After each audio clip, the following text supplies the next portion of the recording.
Namo tassa bhagavato arahato samma sambuddhassa. Namo tassa bhagavato arahato samma sambuddhassa. Namo tassa bhagavato arahato samma sambuddhassa.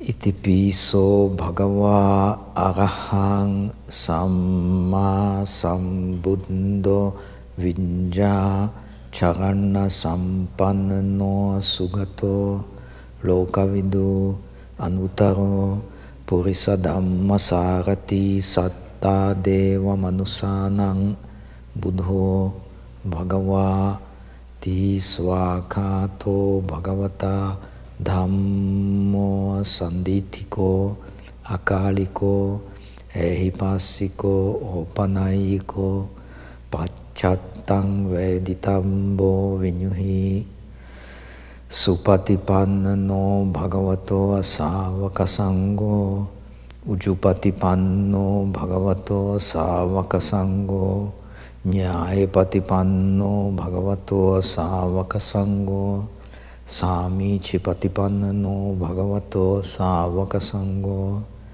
yadidang Tari purisa yugani artha purisa pugala ese bhagavato savaka sangho ahuneyo pahuneyo dakhineyo anjali karaniyo anuttarang punya khetang lokasa ti evang buddhang sarantanang dhammang sanghang cha bhikkhavo bhayam va chambitattam va lomahamso Nahesatiti.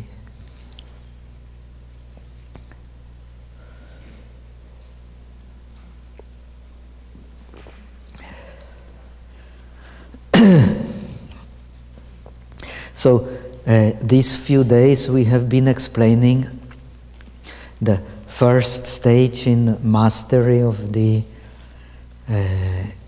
dhyana, and that is the attainment of dhyana. This attainment of dhyana, we have explained, has the stage of purifying the mind, developing the shamatha nimitta, and we have been explaining the meaning of shamatha nimitta. It is very important to understand. Shamatha nimitta means the purified sign of the object we need in order to enter the subtle perception. Subtle perception means a perception which is not dominated or influenced by the perceptions of the five senses.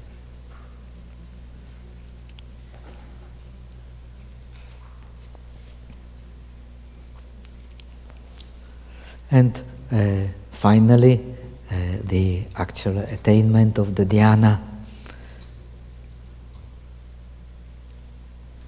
This is actually only the beginning. Attaining the jhana is very easy.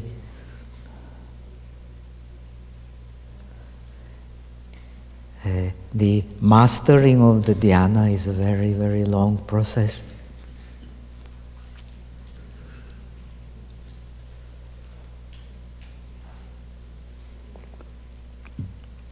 Especially if one wants to practice the bodhisattva path, the mastery of the dhyanas is especially important.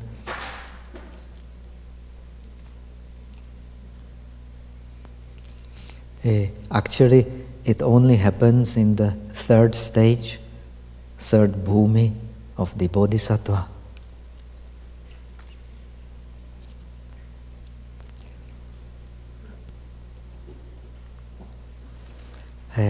Those arahats who are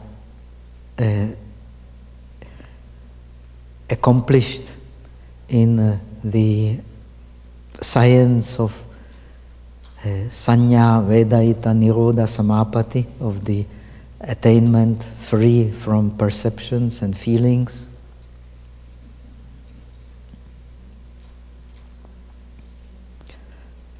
They accomplish certain mastery, not a complete mastery of the dhyanas when they attain the stage of anagami.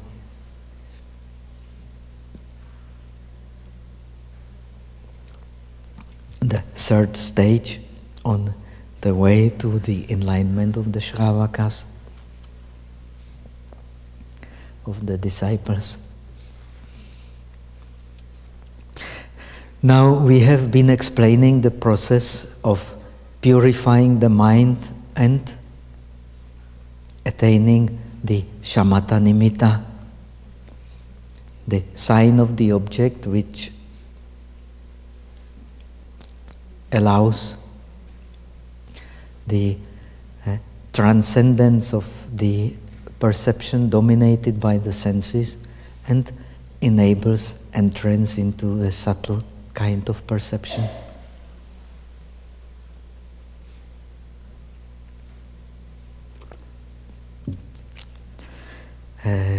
We have started explaining the 18 subtle hindrances that appear in terms of meditation, of mindfulness on the in-breath and out-breath. When purifying the mind and purifying the object,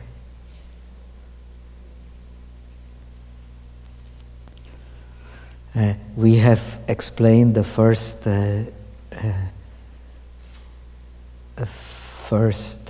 12, I think, but did not yet explain the last 6. They can be divided into the groups of 3, 6. So altogether 18.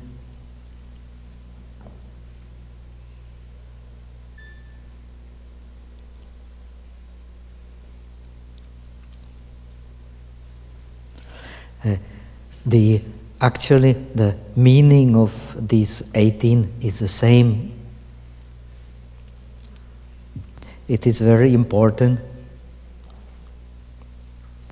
to get the unmovable mind on the object.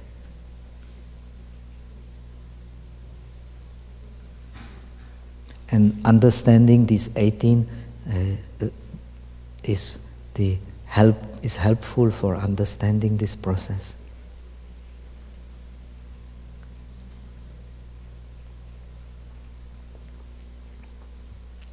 We have already explained that what is the difference between the dhyana and the ordinary perception. You should understand that very clearly.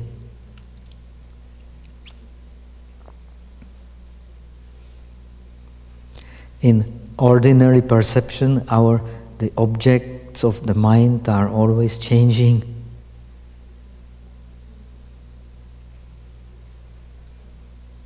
So the attention or making in the mind, which is the literal meaning of attention, is also always changing.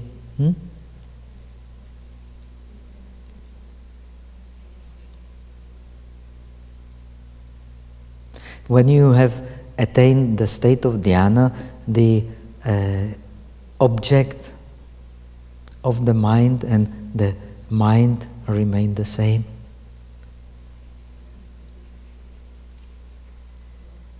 So we have already explained that this is a traditional training in making the mind powerful. If the mind does not have this training, it is easily dominated by inner distraction inside the body, by outer distraction towards the sign, towards the sounds and colors outside and so on.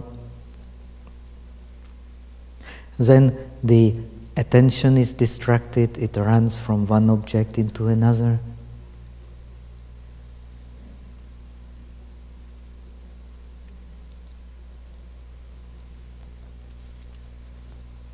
So the mind cannot become thoroughly peaceful.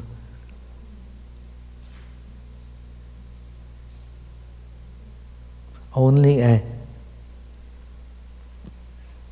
mind which is appeased can then study the nature of our experience objectively. Otherwise, it will always impose one's distorted impressions on the reality.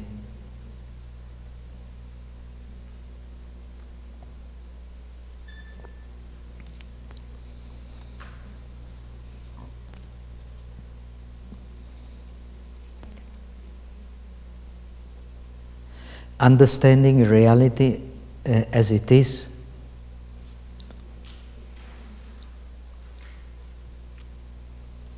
or yatha bhuta jnana, the knowledge of things as it is,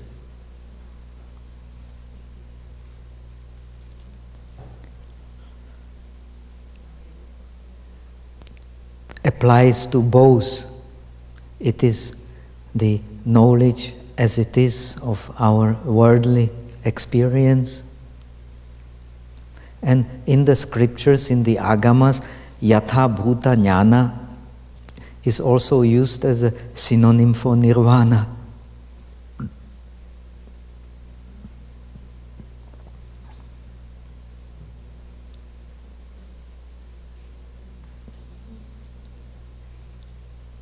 So first we have to use samadhi in order to know things as they really are. And then we can use samadhi to penetrate the ultimate nature of reality. For both, the samadhi is necessary.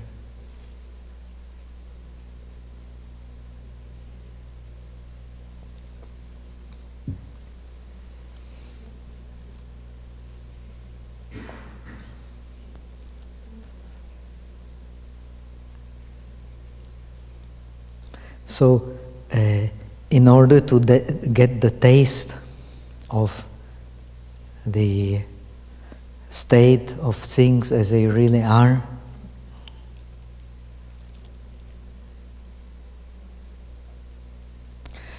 this traditional training in the dhyana is of utmost importance.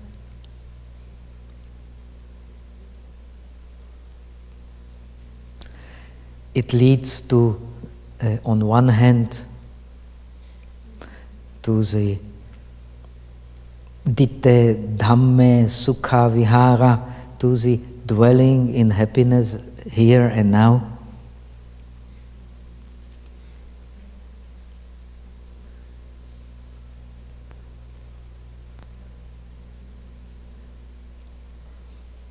This dwelling in happiness here and now is a kind of foretaste of the liberation.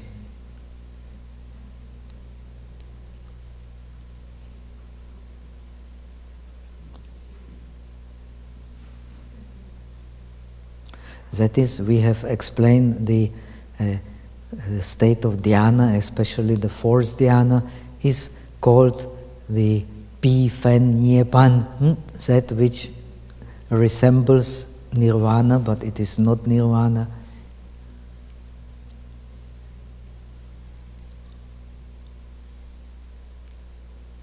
It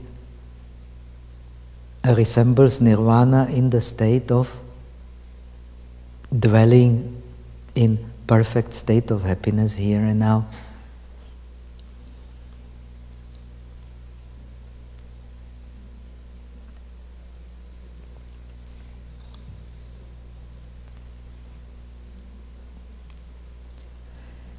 In the sense of appeased and pure mind.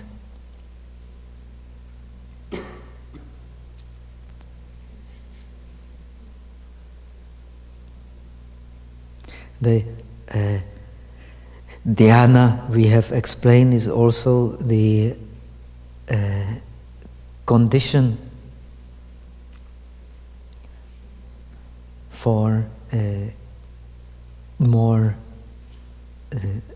for detailed vipassana. Without the dhyana, the detailed vipassana is not quite possible. Detailed analytical knowledge of all the different rupas and namas.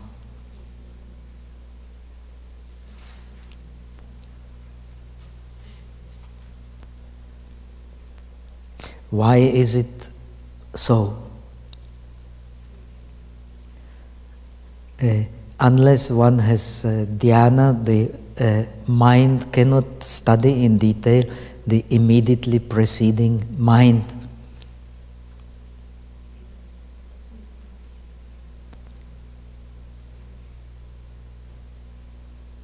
Why? Because the mind is unstable, it cannot maintain the attention.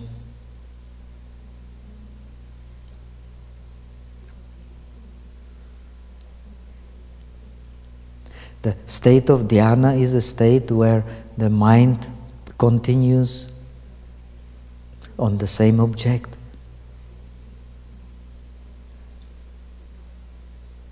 And that is why when one goes out of dhyana and knows the method, then one can study the immediately preceding mind.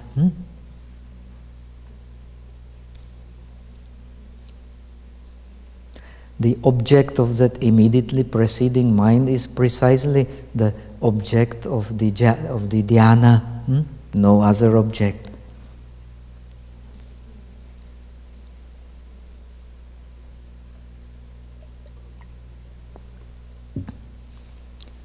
And because that mind, preceding mind, runs on always on the same object, therefore it is very easy to distinguish in it all the different mental formations which form that mind.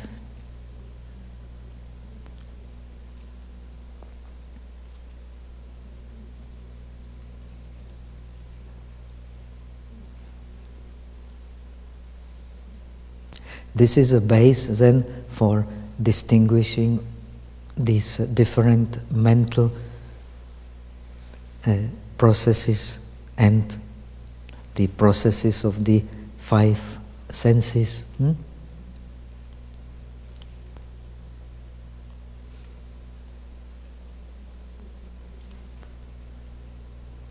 This tradition has been very well preserved in the Theravada, and it is a base for the understanding of the Theravada Vipassana tradition.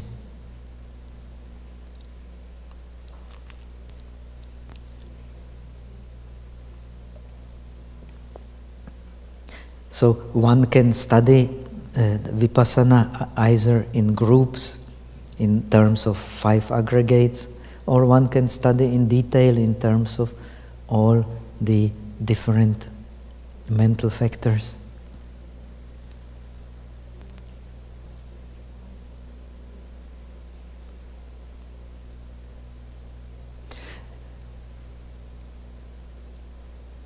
If one studies Vipassana, the mind is of course seeing the speed of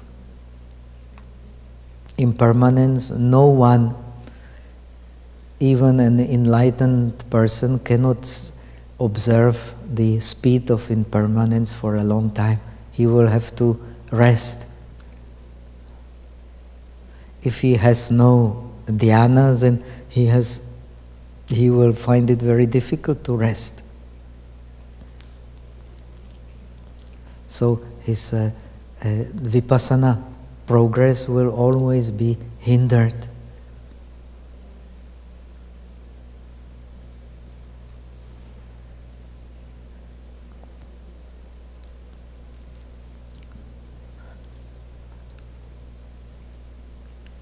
So these are the immediate advantages for attainment of the samadhi. One can dwell in happiness here and now, and one can use it for very detailed vipassana, which allows a thorough understanding of the nature of our experience in the world.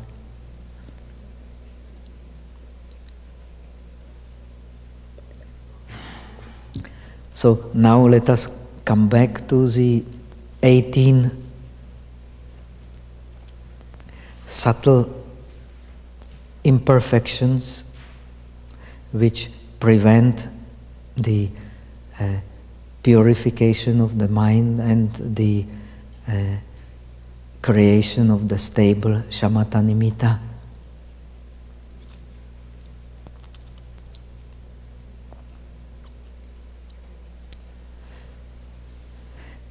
We have explained the first 6 is while following the in-breath, the mind has tendency to leave the place of touch and get distracted inside the body. While following the out-breath, it leaves the anapana nimitta, the place of touch, and follow the breath outside the body.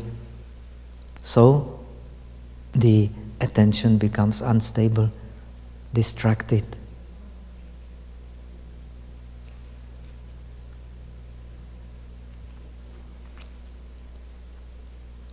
The next 2 imperfections is holding to the breath in the sense of tanha, having desire for the breath.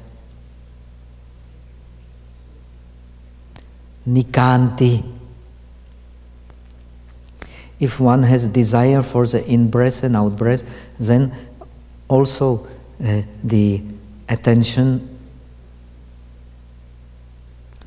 to the in-breath, out-breath, and the anapana nimitta, the place where one experiences in-breath and out-breath, will not be immovable, not be stable.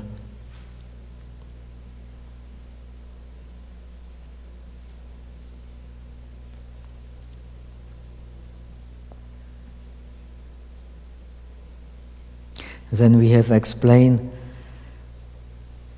when you practice the Theravada method, of course not the northern, not the Chinese method, following the breath in the whole body, but the Theravada method of following the in-breath and out-breath at the anapana nimitta near the nostrils.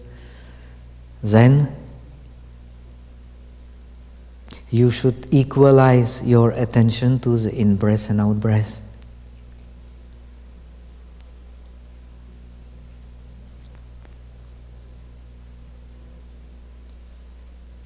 If you pay too much attention to the in-breath, then the clarity of the out-breath will disappear, so that the mind can easily fall into the tendency of thinking or of agitation.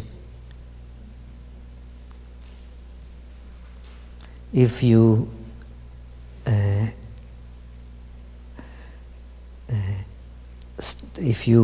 pay unequal attention to the out-breath, the same for the in-breath. It will not be clear.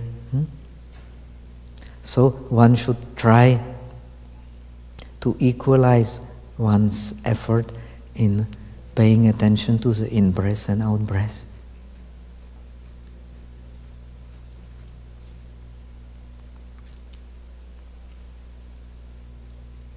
If one can do it, then we have explained the next set of 6 imperfections. While paying attention to the anapana nimitta, the mind shakes towards the in-breath or the out-breath.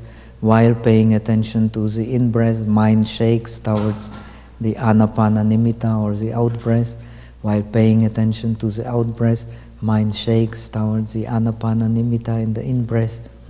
So the attention becomes unstable and the mind starts moving. So the mental image of the breath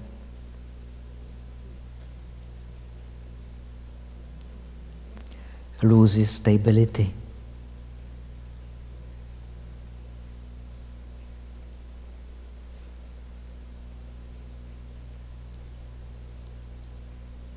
Now the last set of 6 is, as you get better concentration and are able to follow the whole process of in-breath and out-breath at anapana nimitta, at the sign of the in-breath and out-breath, at the place of touch,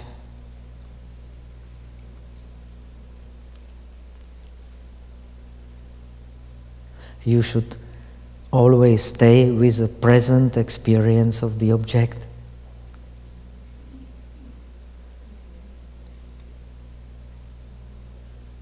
Never allow the mind to have tendency to go forward or backward.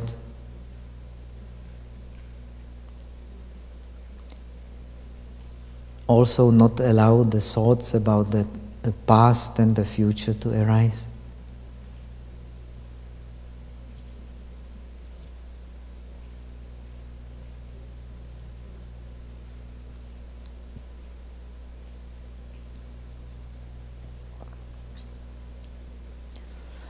In this way you will be able to establish equanimity.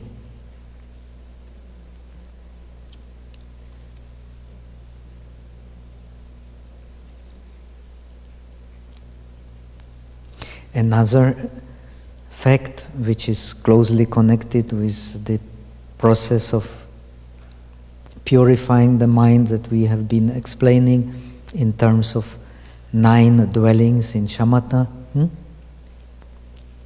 I hope you can still remember them.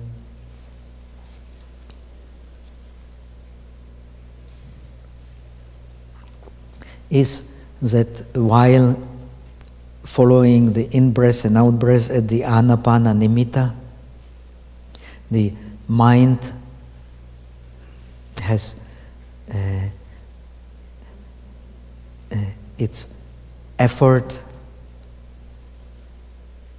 is lacking, so it gets the tendency of sinking, or its effort is excessive, so it gets the tendency of agitation.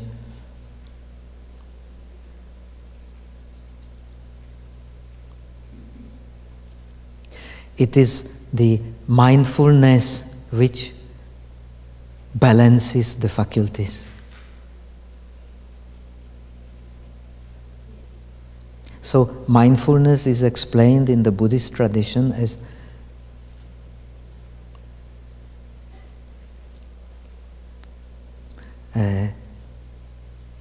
sabba artha bhadrika, as it is convenient and necessary to apply in all occasions. There is no exception.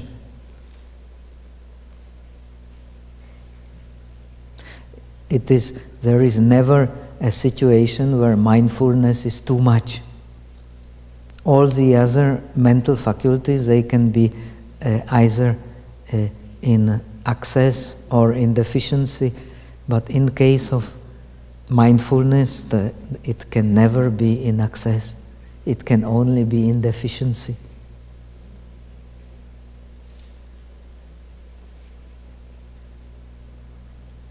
It can only be in deficiency. It can never be in excess.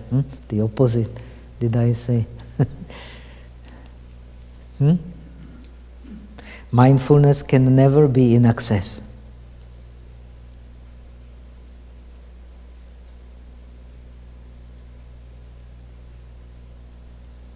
If you have 100% mindfulness, you are an arahat.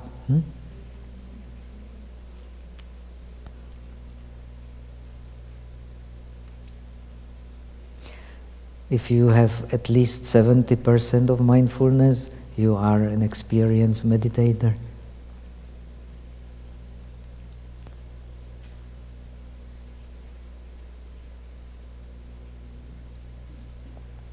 So, the mindfulness being in deficiency is responsible that too much effort leads to agitation.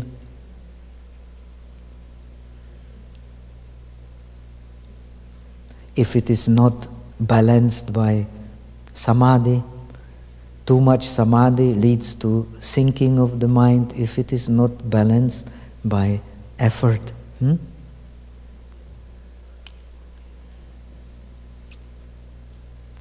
Similarly, if one has too much conviction, too much faith,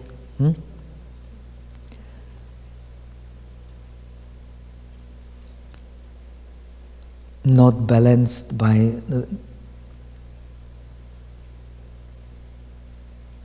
samadhi, wisdom, it will also lead to agitation. If one has too much wisdom in the sense of differentiation, not balanced by samadhi, it may lead to the state of dejection and depression. Who is responsible for avoiding all these unfavorable states of mind? Precisely the mindfulness.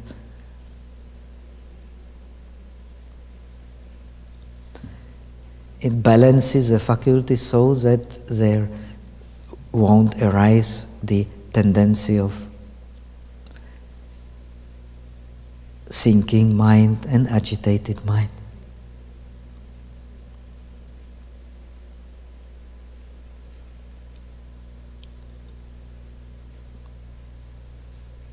Now, the last two imperfections are the complex of pratigha and anunaya. Anunaya means liking for the object and the experience connected with it, or dislike.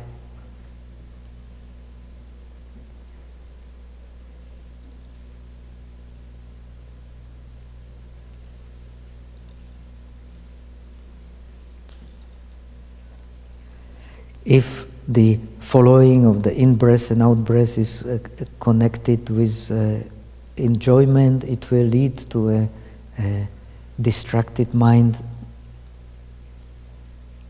just like if it is connected with dislike.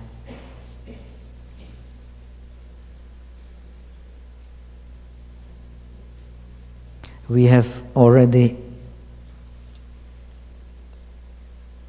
emphasized and explained many times that by following the breath, you are actually following the body of the breath, you are actually following two other bodies, the body of the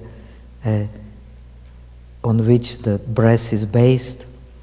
That means this karmic created body, technically known as Karajagaya, and the body of the mind, which experiences the body and the breath. So, three bodies are involved in the process of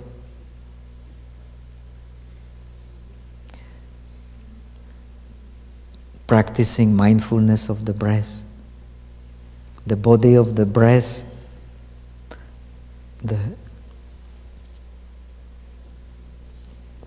karmic created body, which is a base for the breath, and the mind which watches the breath.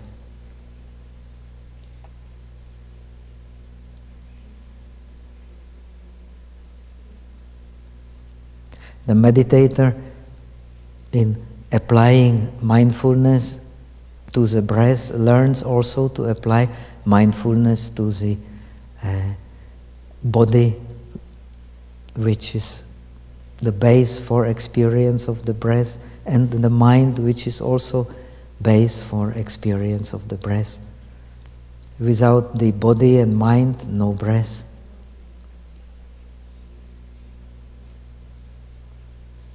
And the process of watching the breath is learning, watching the breath with mindfulness is also the process of learning, watching the body and mind with mindfulness.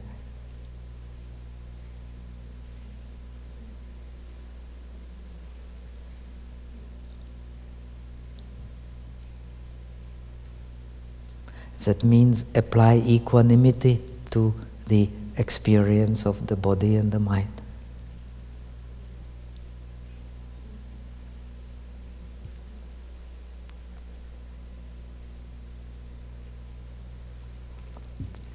Equanimity, we have already explained, means impartiality of the mind.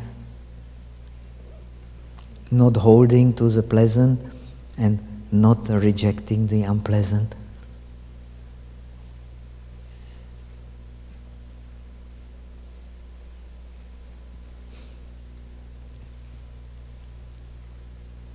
If the meditator is able to work in this way, then he will be able to purify his mind, stabilize the shamatha nimitta. When the shamatha nimitta is stabilized, he can then merge his mind with it and enter into the state of dhyana. If the shamatha nimitta is not stabilized, he can never merge with it. So the process of dhyana is not possible.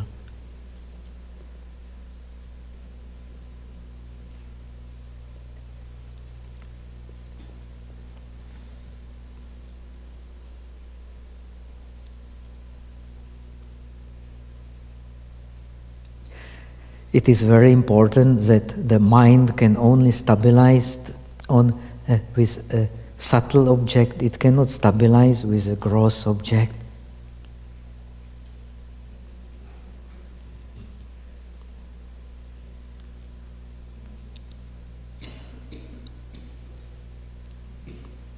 In Abhidharma, it is compared when the impact on the mind is from the sensual objects.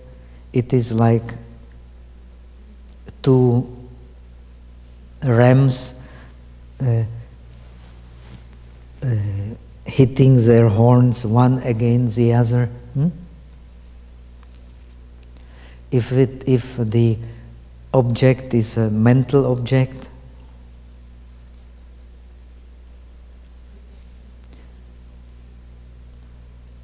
especially the mental object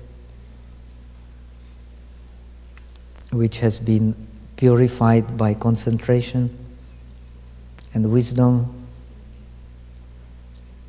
it is like two balls of cotton being rubbed one against the other. So what will be the result? The mind then flow on the object.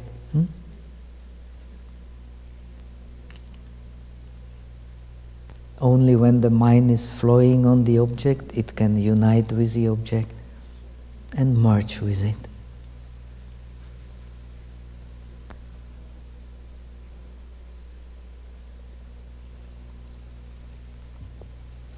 So we have described the first step towards mastery of the samadhi,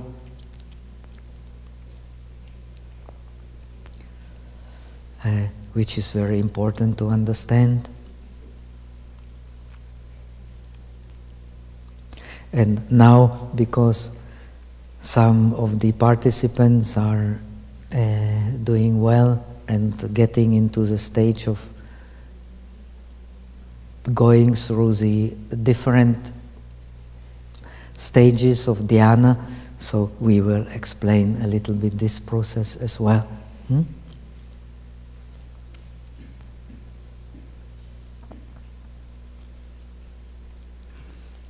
If you are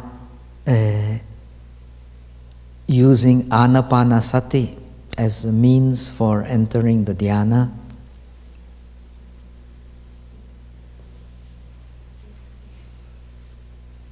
we have already explained the anapanasati is one of the objects where there is the process of purification of nimitta. From parikama nimitta to ugaha nimitta to patibhaga nimitta. Patibhaga nimitta means reflexive image of the object. This reflexive image of the object is then the object of the proximate samadhi and the apana samadhi, full samadhi, on the breath.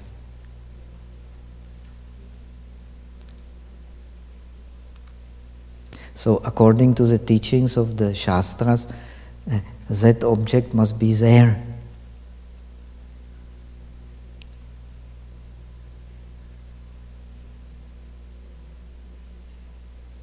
If it is not there, then it is not the samadhi on the breath in accordance with the Shastras.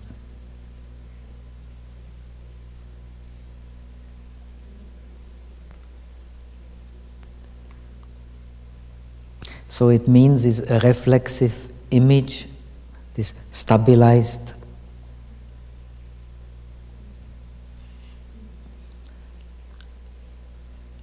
shamatha nimitta, which appears at the touching point of the breath.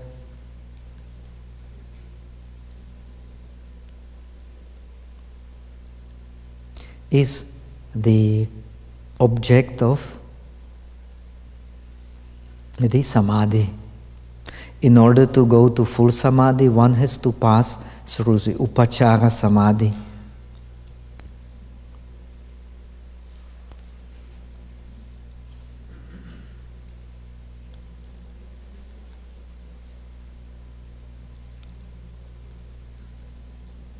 Upachara samadhi, the proximate samadhi, is a state where the 5 causes of the absorption have not yet ripened fully.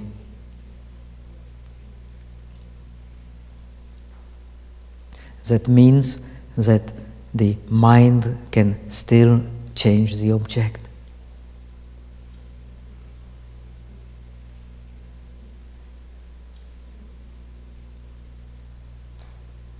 If you are in the state of the dhyana, even if you get some different perceptions and different feelings, the mind still stays stable on the object. It does not change the object.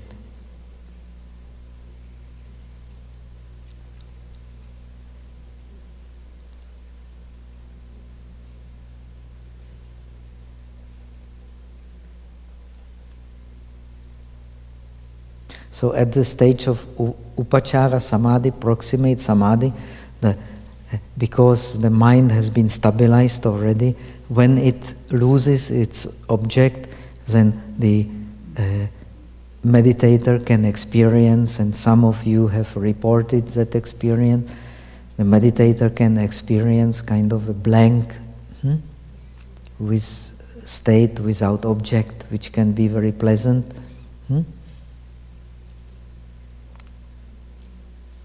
This kind of experience is because already the mind has been well established on the object. If it is not the case, this kind of experience cannot happen.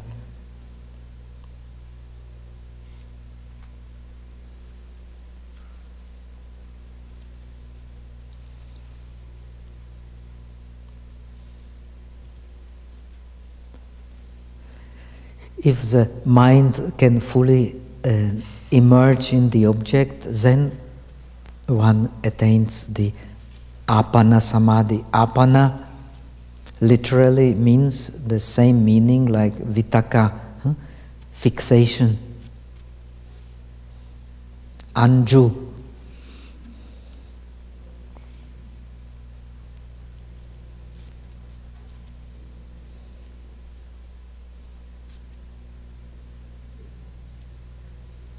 In the second dhyana, third dhyana, fourth dhyana, and of course higher formless dhyana, there is already no vitaka or no shin, no applied thought, yet it is still called apana, fixation. But for that fixation there is no more vitaka, the applied thought necessary, because the mind becomes very, very subtle.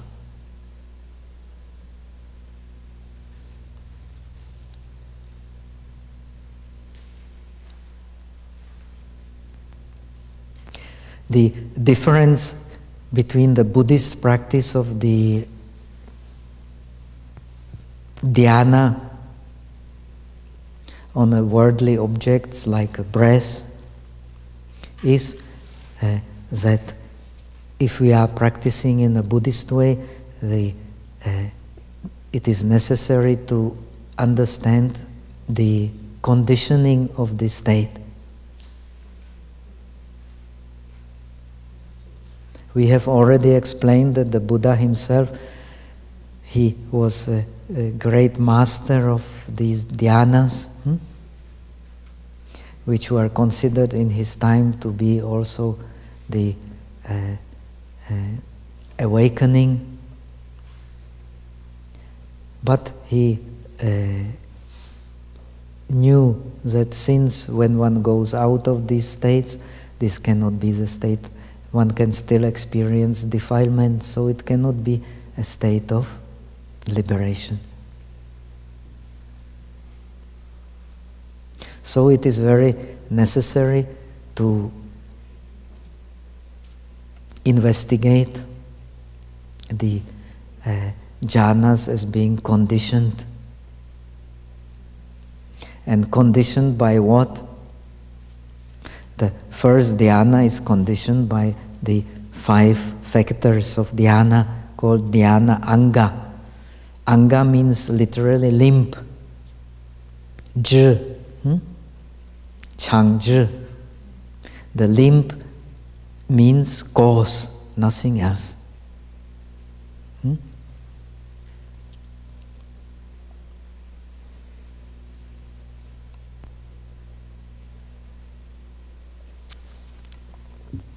So the first of the, how is it investigated? Now, quite few of you have been already studying. It is investigated at the base of the mind.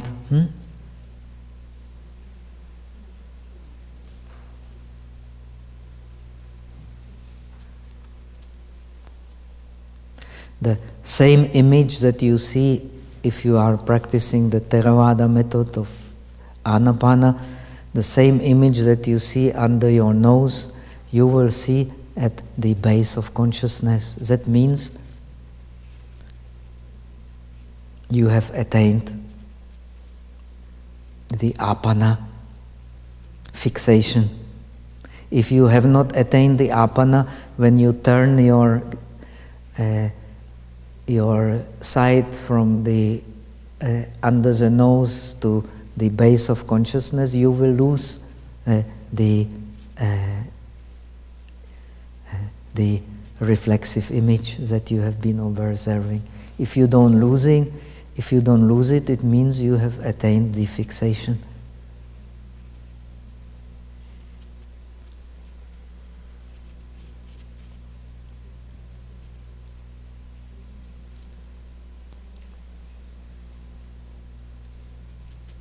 So if you have anju, it means you don't lose your, even so you get different sensations, different perception. You don't choose, you don't lose your object.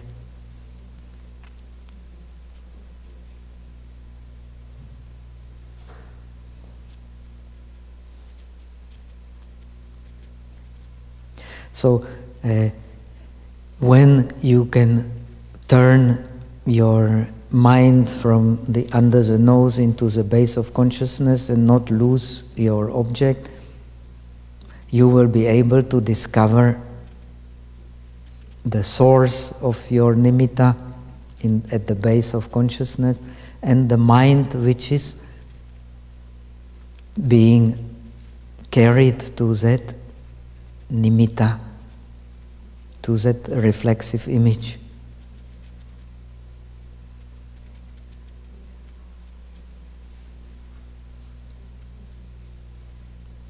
That flow of the mind will then be clearly experienced.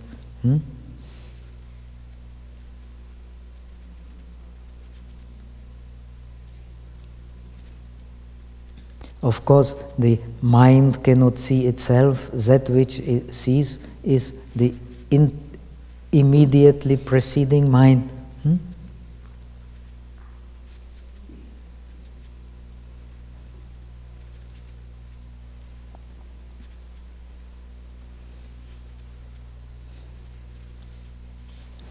This immediately preceding mind, it is the advantage of the dhyana, can be very clearly perceived, at the base of consciousness, provided one has mastered the fixation.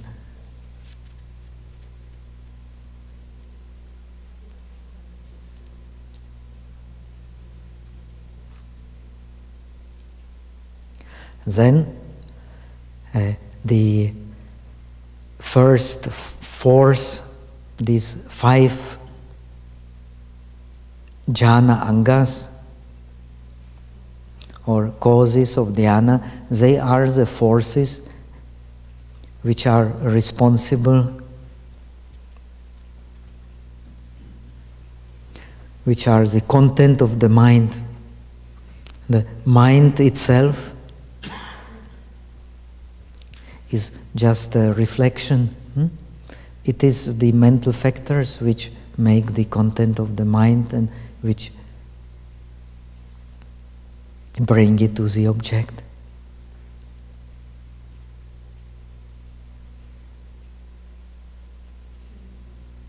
And most powerful force bringing the mind to the object is precisely this applied thought, vitarka, or apana, arpana.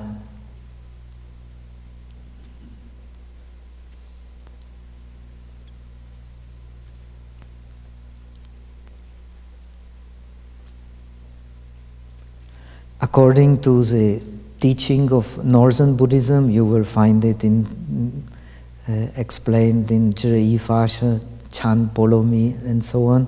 This Shin, the applied thought,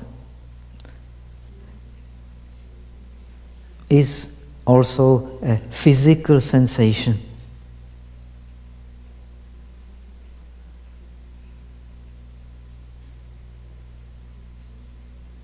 Why? Because it brings the mind from afar and literally strikes it against the object.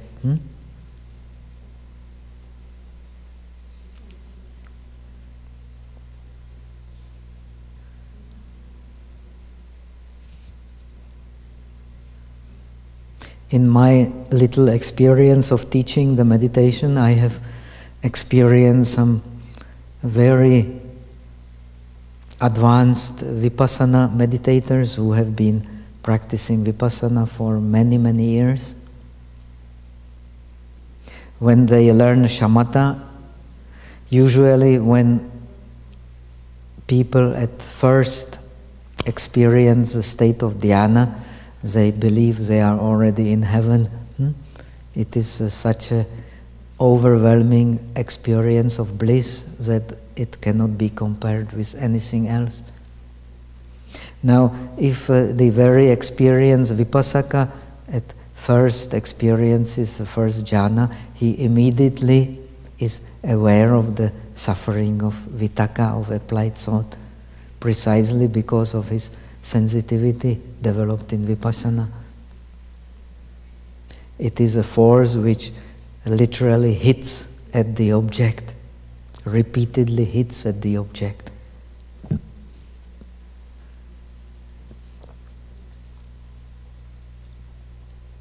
So it is very easy to distinguish.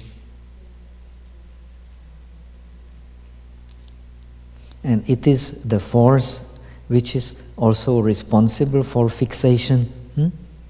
So it is a most important force. Without that force, you cannot bring the continually mind to the meditation object. You need that force to bring mind to the meditation object.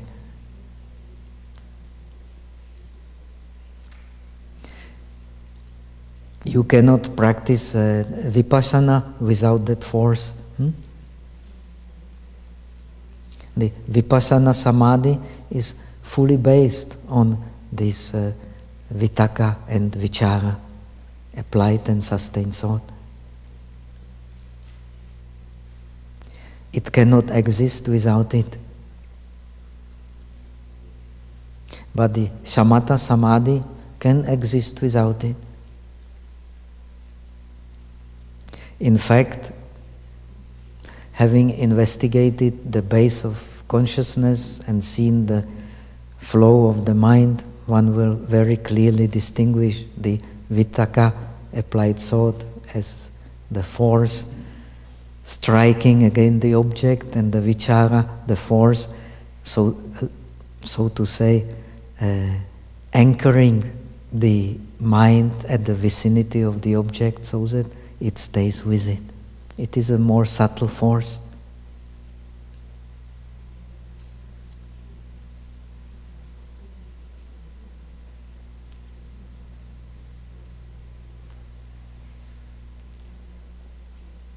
In a tradition of Yogacara,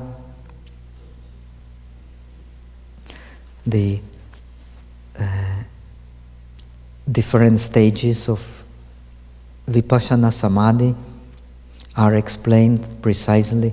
At first, the meditator distinguishes the unique characteristics of the object and common characteristics of the object, then distinguishes them puts them together with wisdom on the base of Vitakka, applied thought, then the higher stage putting them together with the Vichara, with the sustained thought, which is more subtle and brings a more thorough understanding.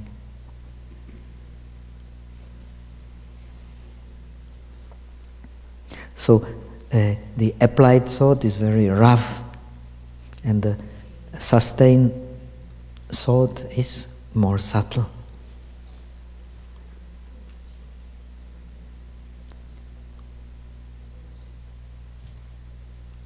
According to the teachings of the Abhidharma Kosha, the nature of Vitakka and Vichara is differentiation and will. They come together.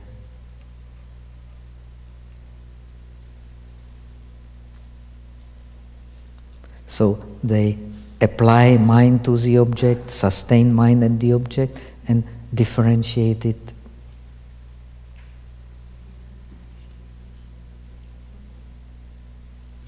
Help in the process of differentiating it, rather.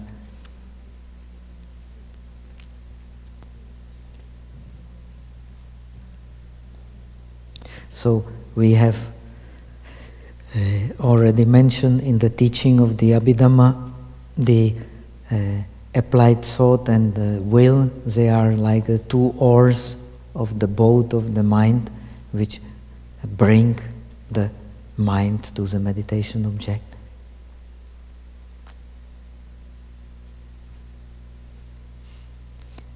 because this movement of bringing mind to the meditation object become continuous, the mind can then merge with the meditation object. Once the mind has merged with the meditation object, that pulling force towards the meditation object becomes a disturbance of the mind.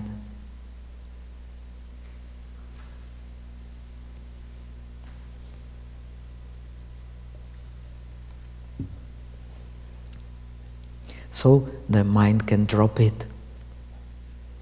It can only drop it because it sees its disturbing nature.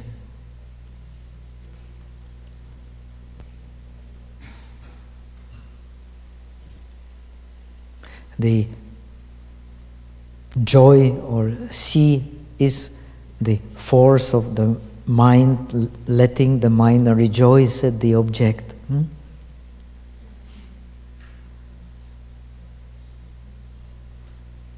According to the teaching of the Abhidharma, it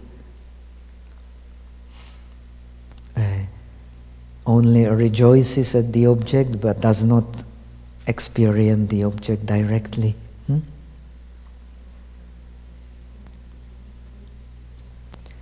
It is the sukha, the happiness, which directly receives the object and experiences pleasant mental feeling.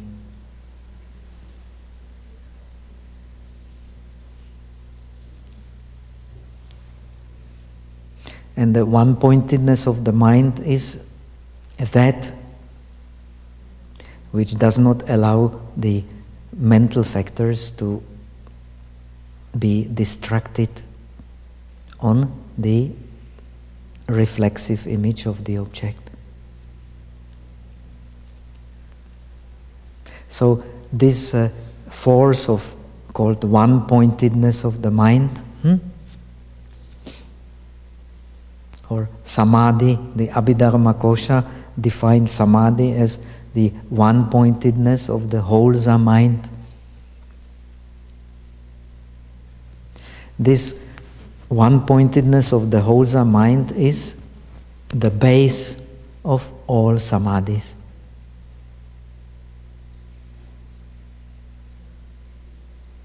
That, to use the teaching of the Yogacara Bhumi Shastra, that which brings the mind to the object in the first dhyana is applied and sustained thought.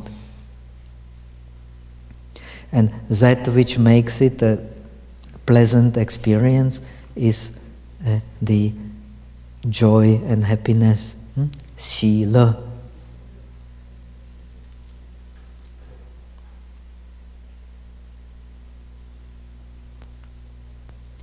So, when the first dhyana is experienced, the meditators and practices, according to the Shastras, also mentioned in Northern Buddhism, also in Southern Buddhism, 5 kinds of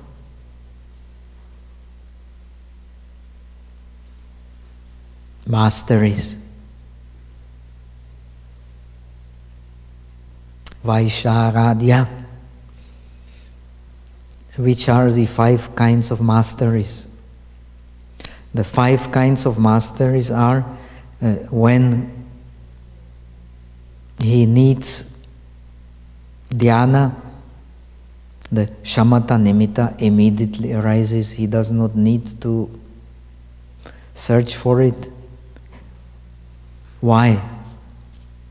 Because the memory of it is firmly fixed in his mind, and he's used to it. Like if you want to remember your mother, you are very familiar with, you don't need to search, it immediately appears in your mind, because you have practiced the dhyana. It does not go away, the impression is still there. Dhyana, so the teachings of the Buddha, belongs to the powerful karma.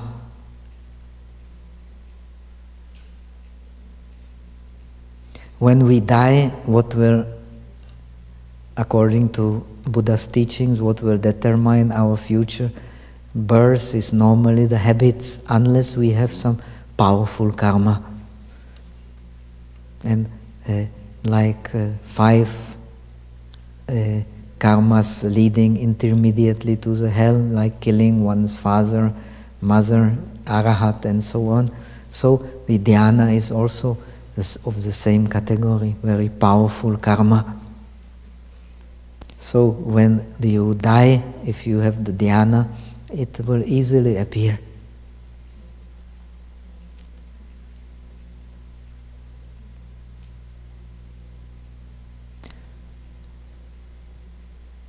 As those who have gone through the process of dying and came back, witness before one dies, there is when one is in dying process, one experiences incredible suffering, but just before dying there is a moment of perfect peace. At that moment it is very easy to recollect the dhyana.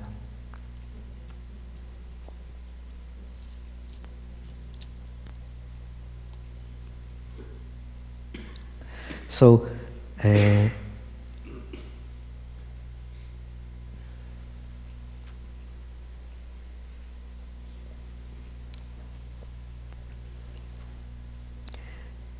if one has attained the dhyana, the 5 kinds of mastery, first is then the object immediately appears in the mind. The second is, as soon as the object appears in the mind, one can immediately enter the state of dhyana without waiting. Third is, which is the most difficult one, while entering the state of dhyana, one decides how long one wants to stay in it. So at first one can experience 10 minutes, then 20 minutes, then 30 minutes, then 40 minutes. The time actually has no objective reality. Time is a fixation in the mind, nothing else.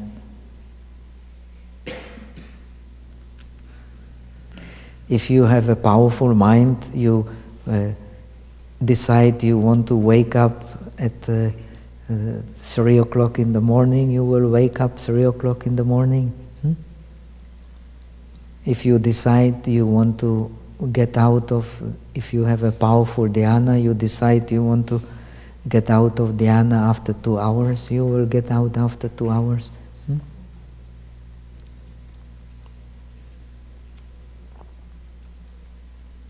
Then once you get out of dhyana, the getting out of dhyana should be immediately, because you don't hold to it. You know why you don't hold to it. The 5th mastery is because you have investigated its conditioning, the 5 factors of the first dhyana: applied thought, sustained thought, joy, happiness, and one-pointedness of the mind.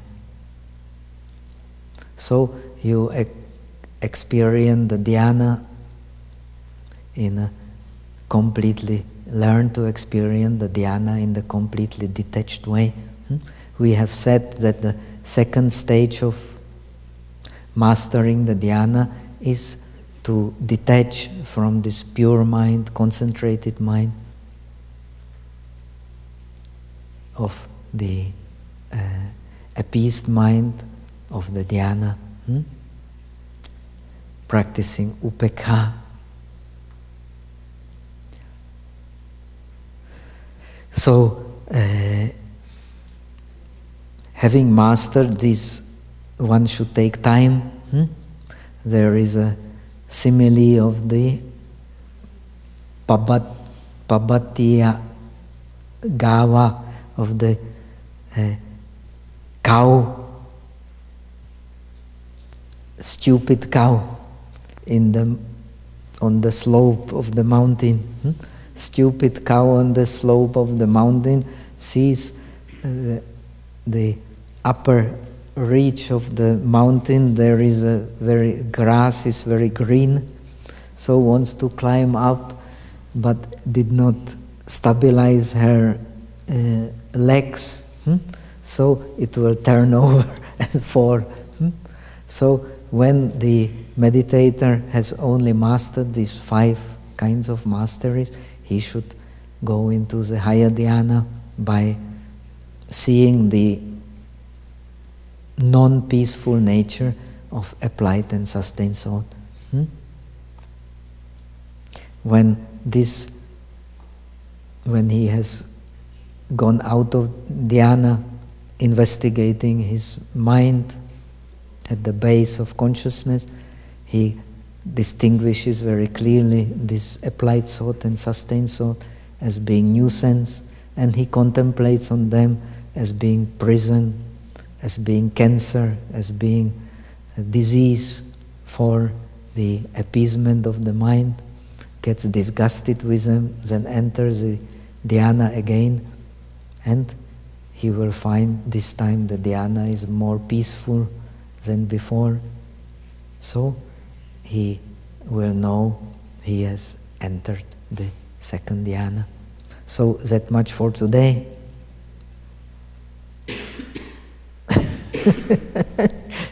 Dasha, okay, normally we should not wait for 5 masteries. First, the shamatha nimitta appears immediately. Second, one can immediately enter the dhyana. Third, one decides how long to stay and stays as long as one has decided. Fourth, one immediately gets out of dhyana. And the fifth one investigates the cause of this conditioning. So let us make a little break.